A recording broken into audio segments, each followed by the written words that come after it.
Robin to the rescue! Hi, I'm Dick Grayson. Not too long ago, I was lonely. I had no family. I dreamed of being part of a family again someday. Then one night, my dream came true. Let me tell you how it happened. My story begins in Gotham City Orphanage. Lots of kids live there. It was hard to feel special. I knew I had to stand out if I wanted to be adopted, so I worked on my skills. I wanted to be the best Dick Grayson I could be. Two heroes inspired me. First, there was Batman, the ultimate superhero. He kept Gotham City safe from crime. Next, there was Bruce Wayne, the ultimate orphan. He had no family, just like me, but he was very successful, lived in a big mansion, and rode around in a limo. One day, I was outside the orphanage when Batman drove past. I couldn't believe it. No way! Look who's here! I yelled. The other kids ran towards the Batmobile. They bumped into me and pushed me. I couldn't get close. Hey kids, who wants a shot from the merch gun? Batman yelled. Everyone cheered. He shot cool Batman-themed toys into the crowd, but I didn't get anything. I watched, empty-handed, as my hero drove away. I didn't let it get me down, though, and that night I got lucky. There was a big party for Police Commissioner Jim Gordon. He was retiring. The orphan choir was there to sing for the crowd, and I was part of the group. I was singing when I spotted my other hero, Bruce Wayne. I ran up to him, and he took a selfie with me. Whoa! Thanks, Mr. Wayne, I said. Call me Bruce, champ, he told me. I'm just so jazzed to meet you, sir, I said. And I have a question for you. Are you in the market to adopt a child? Mr. Wayne wasn't looking at me, and he seemed a little distracted, but he answered, yeah. Excellent news. One with upgraded features like cooking or driftwood art or street magic, I asked. Sure, that all sounds great, Bruce said as he signed another autograph. Do you think you would be interested in adopting me, Mr. Wayne? I asked. 1,000,000%, Mr. Wayne said, looking at the stage where the ceremony was starting. This is great, I said, because all I want to do is get adopted so I can stop being... Mr. Wayne walked away before I could finish my sentence. Alone. I know that Mr. Wayne walked away from me, but I didn't let it get me down. After all, he did say that he would adopt me. I wasn't going to let my chance to get adopted slip by, so I went outside and looked for Mr. Wayne's butler, Alfred. Alfred bullied me. He let me ride in the Wayne limo. That was swell. I think Alfred helped me because he knew that deep down, Bruce Wayne missed his family. He wanted Bruce to have a family again. Alfred drove me to Wayne Manor. It was the fanciest place I'd ever seen. And now it was my home. I ran through the hallways, exploring every room.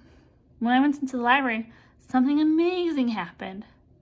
I touched a bookcase, and the whole thing swung open. There was a fire pole behind it. I slid down the pole. When I landed, I was in an underground headquarters. I looked around. I saw Batman's vehicles and Batman's crime-fighting tools. That's when it hit me. I was inside the Batcave. Don't touch that, a voice said, and I turned around. Batman was there. I couldn't believe it. Batman lives in Bruce Wayne's basement, I asked. Batman was surprised to see me. No, Bruce Wayne lives in Batman's attic, he said. Batman was busy on his computer trying to figure out a problem. How to put the Joker into the Phantom Zone. That's the place that holds the baddest, meanest villains of all time. The Joker can only be put in the Phantom Zone using the Phantom Zone projector, the computers told him. The projector is deep inside Superman's Fortress of Solitude, inside a cauldron.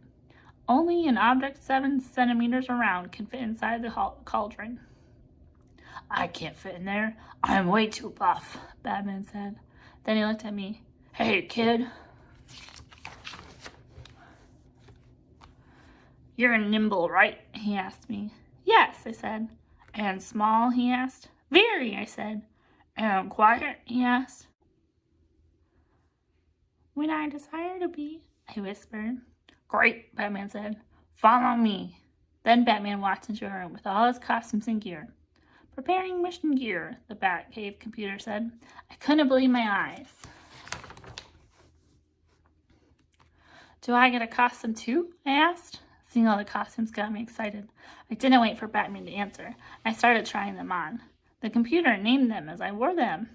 The Mariachi, Glambat, Claude Rain. "No, no, and no," Batman said. Then I spotted a cool costume called Reggae Man. It had a red shirt with green sleeves, red boots, a yellow cape, and green pants. The pants were kind of tight, so I ripped them off. Luckily, I was wearing green shorts. "Now I'm free. Now I'm moving. Come on, Batman, let's get grooving," I rhymed. We were about to leave when I realized something.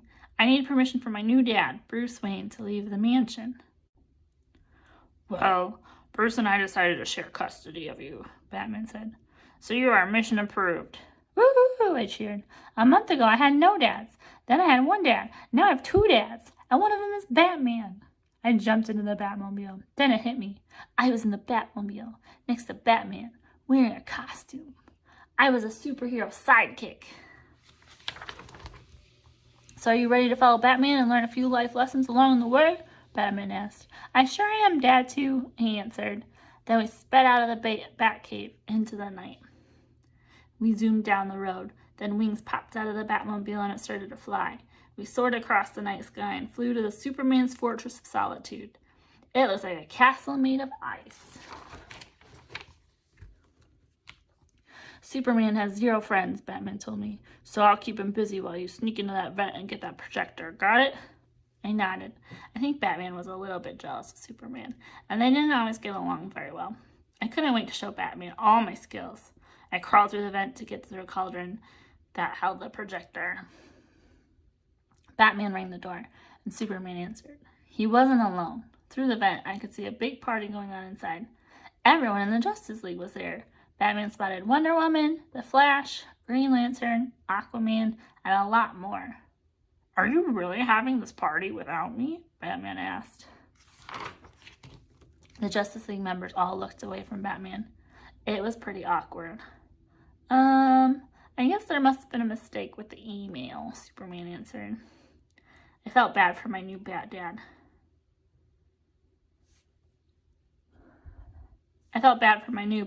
dad.